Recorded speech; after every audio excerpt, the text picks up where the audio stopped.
The minimum wage, the Democrats are going to come if they get any kind of power on Tuesday and say, Larry, President Trump, we want a $15 federal minimum wage. Is there any way you could go up to that level and cut a deal with us on the minimum wage? Look, I can't speak for the president. But is it possible to cut a deal with the Democrats on the minimum wage? My view is no. My view is a federal minimum wage is a terrible idea. Terrible idea.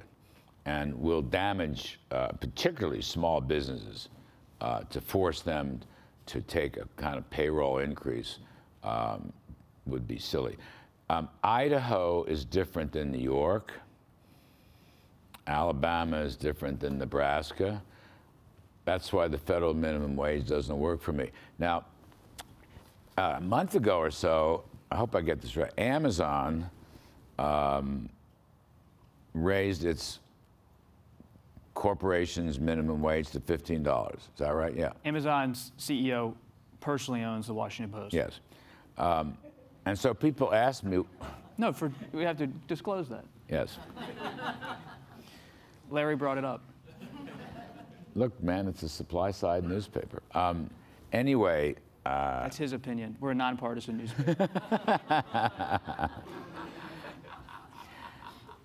I'm working here. So I applauded it. I applauded Mr. Bezos. I applauded it. Great.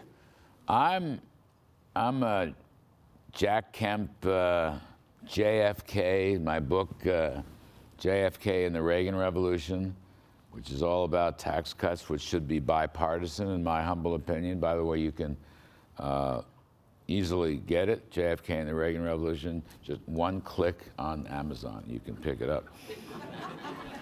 So I applauded the 15% minimum wage. That's a private decision, absolutely.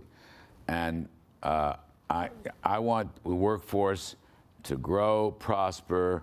I want wages to soar. I don't think it's inflationary. I don't think more people working and succeeding is inflationary. I've always had that view.